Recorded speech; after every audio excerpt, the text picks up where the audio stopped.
So like you always have to have somebody to pull you out because what if they're not there, you know? So but you have to find that person though, because some people, you know, like, you know, that's your boy, that's your girl, but some people, they're not your person. Right, exactly. Yeah. Like you can have friends who are not there to talk about this.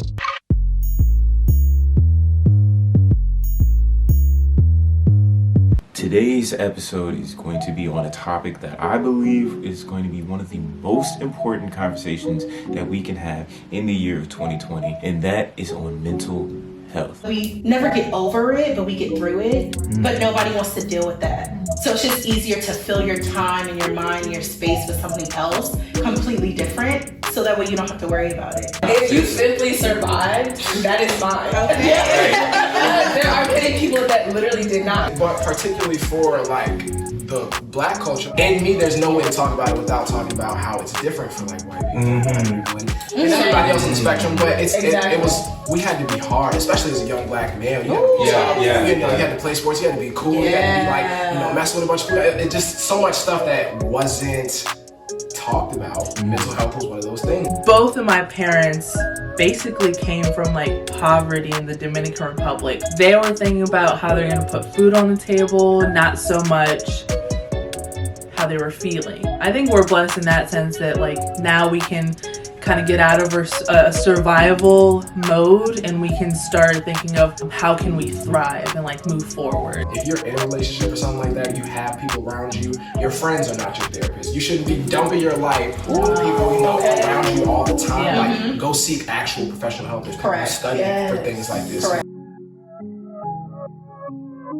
One of the funniest things is actually just a few days ago, I kind of tweaked out and I was like, I was going through my own thing and I wanted her there, right? But at the same time, I was like pushing her away when she was there. And that's not something that I should put on her. That's toxic after a while. So finding professional help and going to a therapist is not something to be looked down upon. I will say something about that.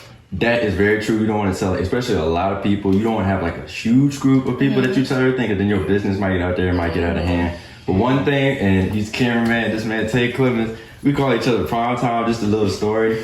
And you know, you see in the neighborhood, we live in here, is big. We'll go on walks sometimes because I have him. Like, you want to have that one friend at least that you can go to that will see, like, he wants the best for you and everything. And me and him, we built off each other. And I think that's what helped us realize was like the importance of mental health, because we've always talked about with each other about everything when it comes to girls, school, our lives, anything. We'll just talk. And we gave the advice that we had for each other. And it always helped. Like, I feel like without him, and him without me, you know, we wouldn't be who we are, where we at, and know how. Come on, y'all! That's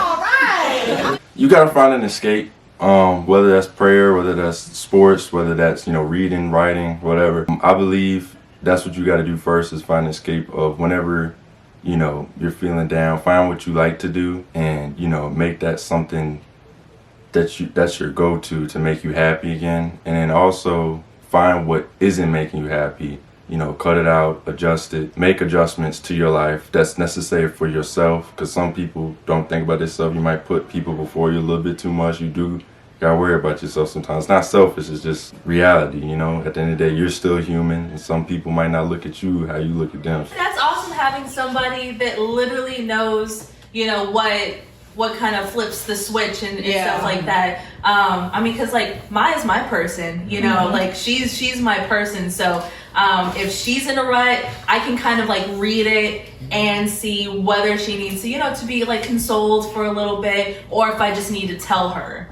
you know, how it, and she can do the same thing with me, but that takes so much time and so much back and forth to find that in somebody. But you know, we're learning on to, you know, to be like independent and not codependent, you know. I mean, being that it's something that isn't really discussed whenever you come face to face with those issues, a lot of us tend to like self-medicate or try to figure it out on our own. But if it's something that's already internalized and you already don't know how to deal with it, more of yourself doesn't help. Right? That's why I think it's important to talk about it, but also to have someone like help you out of those periods. Or out of those times where you just generally don't know what to do. So like you always have to have somebody to pull you out because what if they're not there, you know? So but you have to find that person though, because some people, you know, like, you know, that's your boy, that's your girl, but some people, but they're not your person. Right, exactly. Yeah. Like you can have friends who are not there to talk about this. I know I have friends that I do not open up to anything about. It's just like, hey, how you doing? Nice to see you. Talk to you next. Oh, well, then they're not friends. They're associates. Right, associates. Hey, bye. And everyone around you is not for you. Yeah, and you have to learn that too. Because everybody will smile in your face and make it look like they care about you, but they just want to get to know things. So that starts with you though. You know what I'm saying? That starts with you, because if you gonna keep talking, I'm gonna keep listening. You see what I'm saying? Yeah. And that's how a lot of people are. You gotta know yourself. You gotta vibe with people. You gotta keep vibing. Yeah, you know, that's the only way. Oh my god. You know what they call it, like an open book. Like I'll tell you everything about my life and more. And then, you know, you say one thing and I guess we're not really friends, you know, but I would just I would just say everything. Yeah. And people use that against you. I learned that. Yeah. People use that against you. And I'm on the exact opposite though. I just don't talk about it. People like, I've gone through things people don't even know. It's like, weren't we friends then? Like, what? I'm living with you and I didn't. No, I don't.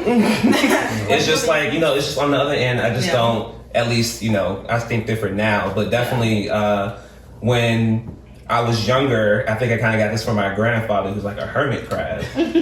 But just, you know, I would like to see my family, like to see them, but then I don't want to talk about myself. I just want to hear, like, how are you doing? That's good. But that's just coming back to mental health. When you focus on others. Oh, I saw this meme. Since we talk about things on Twitter. It was talking about, like, you know, two people could be, it was like a picture of two people, one's a battery, and you keep like giving your energy to people that you love to support them, but then at that time you're reducing yourself and no one's filling you back up. No one's filling you up. So it's just, you know, having that person to, you know, it's not one way. Yeah. It's not one way.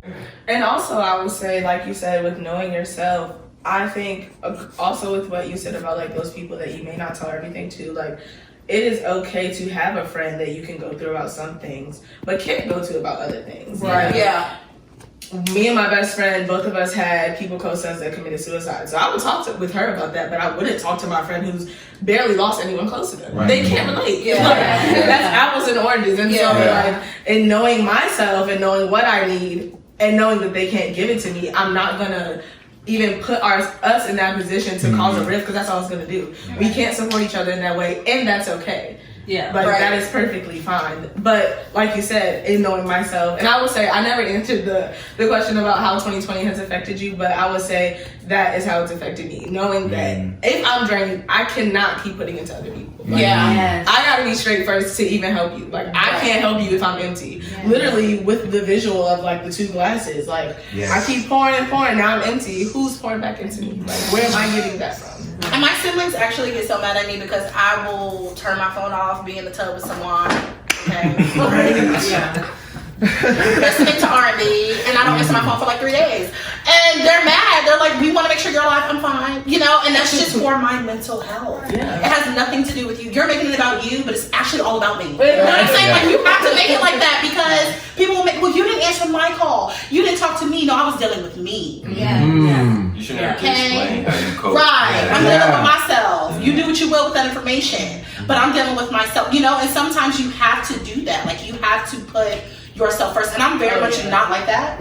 Like, I love to put everyone before me, but when I'm starting to realize, woo, you shutting down, you getting closed in, you're acting different, I'm like, it's time to isolate myself from everyone, because I need to get myself together. I think it shapes our whole being. Like, if you're not aware of things that are going on in your mind and in your body at all times, it affects everything else that you're doing, right? So I just feel like we have to really pay attention to our mental health and like take notice of things that are going on with us so that we can find ways to fix it, so that the rest of our life isn't a rippling effect of not dealing with those issues. You tapped on the plague of instant gratification. Like, I've made a video about that on my own like talk show. I'm like, I don't like answering people's texts the first few minutes that they text me.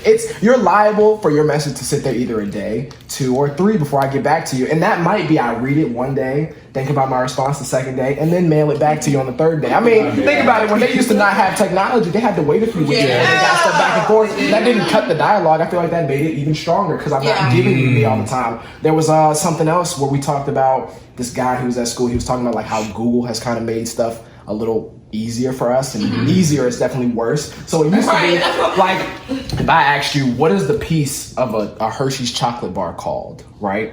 Like, it used to be, we'd all sit here and be like, I don't know, you know, and pass it right. Like, if we don't know, nobody in the room knows, we're gonna go away, maybe for a few days, come back, and hey, I remember what you said, it's called this, right? Now it's just, well, Google it. exactly. Hey Siri, tell me it's gratification. So what happened to all those good conversations that were coming about because we're asking people questions, and what happened to all those fun exchanges of stories? Like, that's also a part of mental health that we're losing because instant gratification is a plague. It's called a PIP, by the way. Exactly. Now, do you get that same reaction from Google? Maybe, but who are you sharing it with? Your phone? Right.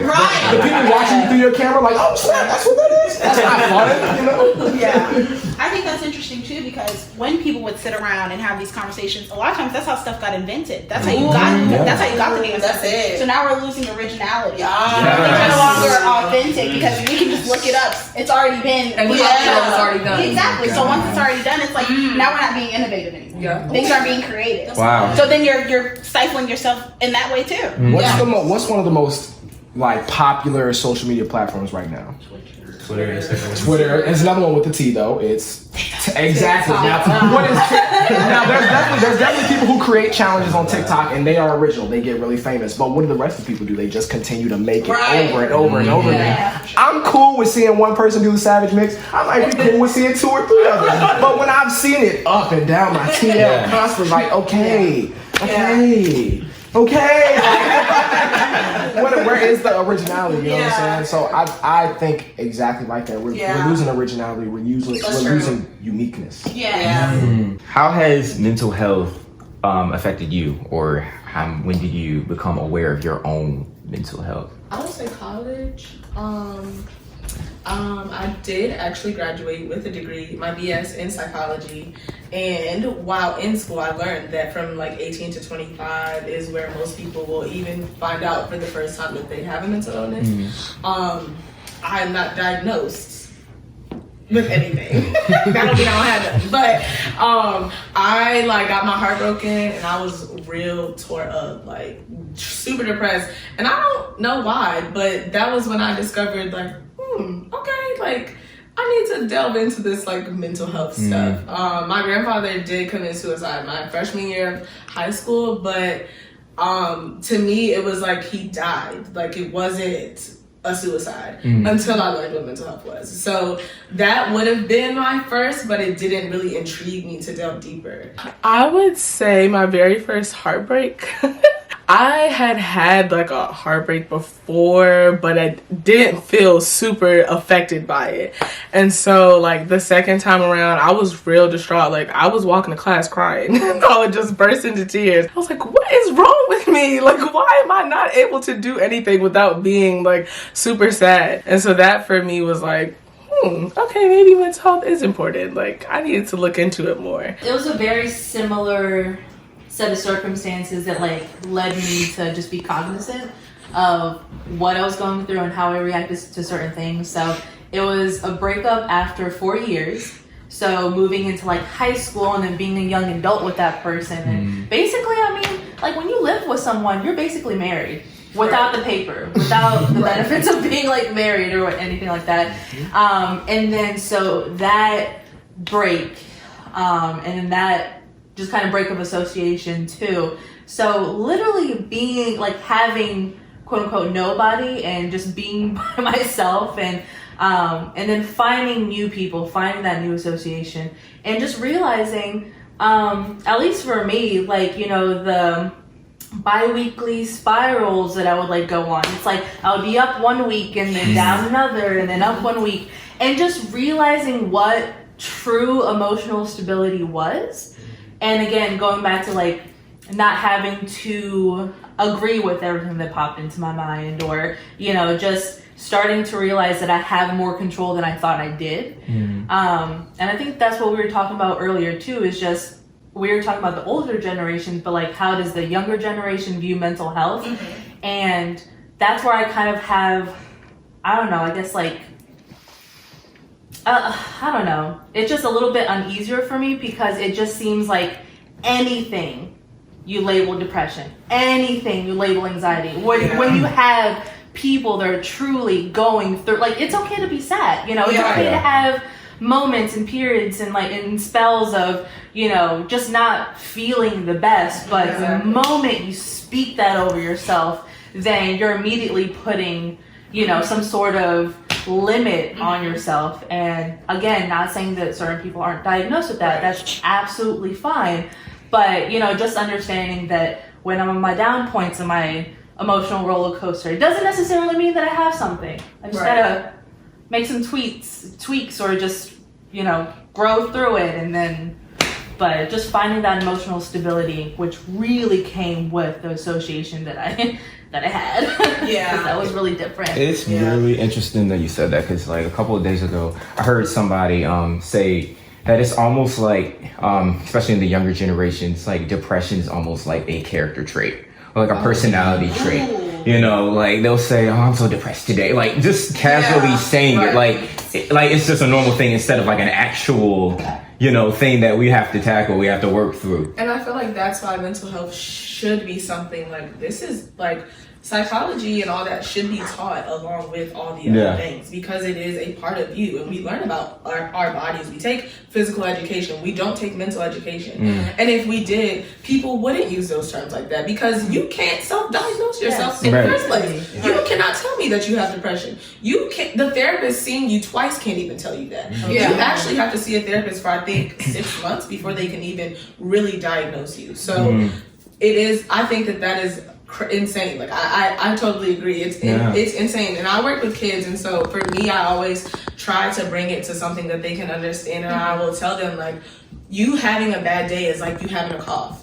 It's like you having a cold. I try to relate it to what's physical that they can see. It doesn't mean that you have corona. It doesn't mean that you have cancer. You are having a bad day. And that's perfectly okay, but it doesn't mean your brain is sick and you're depressed. Because depression is literally a whole mental illness. And it's not something that people just wake up one day like, I'm feeling better. That's not how that works.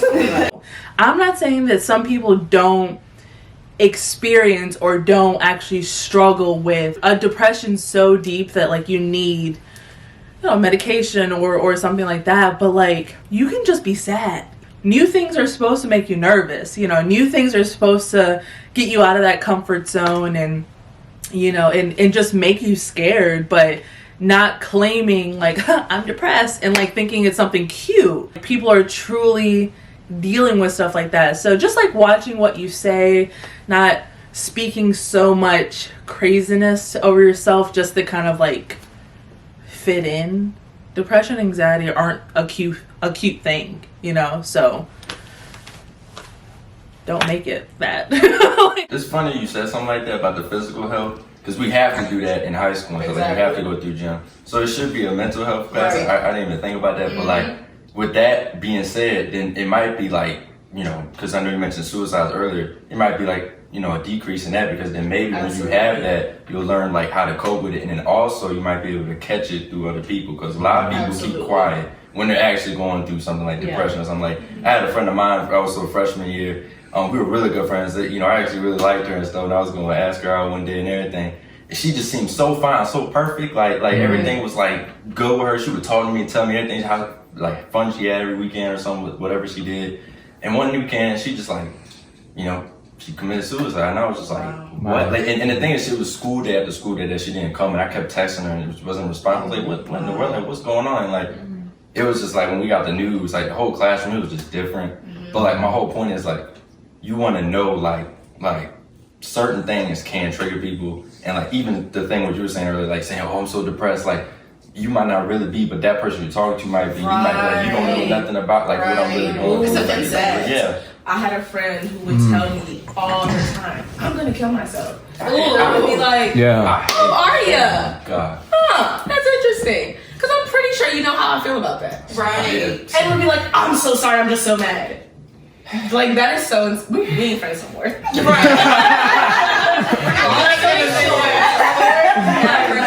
I'm not accepting that. Like, that's not okay. Right. Always. Absolutely. Like, it's literally not okay. And that stuff like that really can trigger people.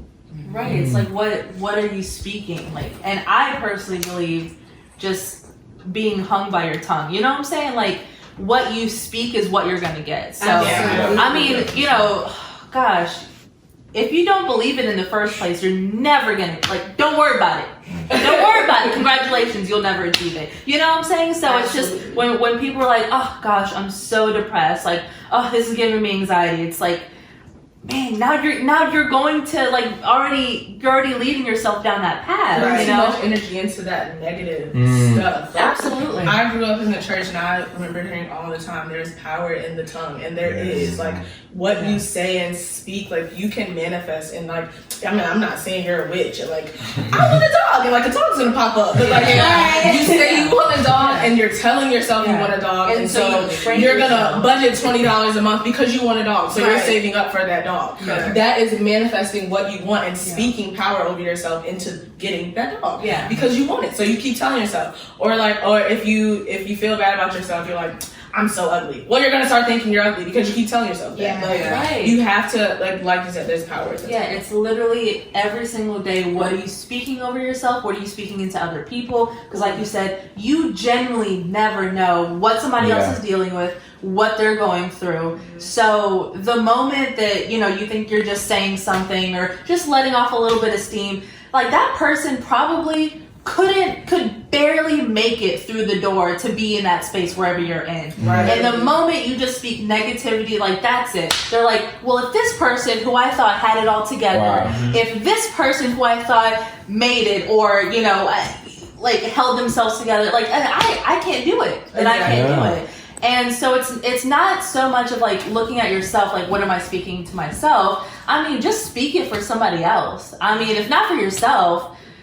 But then I also think that helps, like if you're not in a headspace where, you know, you feel confident, you feel beautiful, you feel smart or whatever, just say it. Just keep saying it. Even if you don't believe it, just keep saying it. And then you're gonna at least start being in that headspace. But I mean, you know, it's whenever you say something or when you start speaking things and you're training your brain, you're training those those neural pathways to figure out a way to get what you're saying, or you know, to feel like what you're talking about. So the moment you're like, oh, I'm depressed, I'm anxious, I'm all these things, like you might not like win the next battle next time, and you might like fall into that pit, you know. So I mean, just like build yourself up. For me, when I realized that like something wasn't together, is in certain places and with certain people, I grew a sense of anxiousness. I was very anxious. I couldn't sit still. I'm very anxious. Certain smells makes me anxious. And so I was like, that's interesting. Like, why is that happening? Like, what? That's weird. And you know, and like, it's in my mind. I'm not telling anyone else, even though I'm feeling anxious. But I'm like, what is that? And I'm realizing those are your triggers. Like, those are things that bring you to a place that you don't want to be in, that I will have thoughts. I'm like, what are these thoughts? This is weird. I think I'm psycho. And so, you know, and that's why I'm saying you have to be careful where you go. You have to be careful where you go, because there are places that you cannot go anymore. You cannot go there, and you can't be with those people anymore. Like, you just cannot, because it's going to be worse. And on the opposite side of you guys, in high school, I actually went to school with this guy, and for our senior English project, we had to write something that like changed our lives or whatever.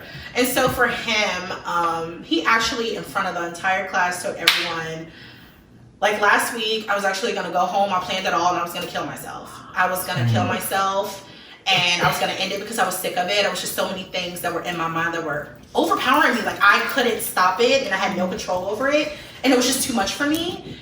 And in his paper, he put, this person would say hello. That person would say this. Anybody knows me knows, hey, I'm a hugger. I'm very, and he put me in there, and he was like, she would hug me and say hello and ask me how my day was. He just put people who helped him that day. Yeah. And then he was like, and I realized I have a purpose. Like, I have a reason why I'm here. And for me to be a part of that, you know what I'm saying? Because I didn't know that. We don't know what people are going through on a daily basis. Yeah. And that's why I try so hard, even at my lowest point. And I know I can't save everyone. And I know I'm not perfect. But I try my hardest to breathe life into everyone I'm around. Right. I really do. Because I know what it's like to be in that place of where it's just dark. Mm-hmm. And you don't know where you're going. You don't know where you're at. You're just living at that moment. Mm-hmm. And so anybody that I can help with that, I want to do that. So you just have to take time. Yeah. Take time, because a lot of people are like, oh no, it's gonna be fine.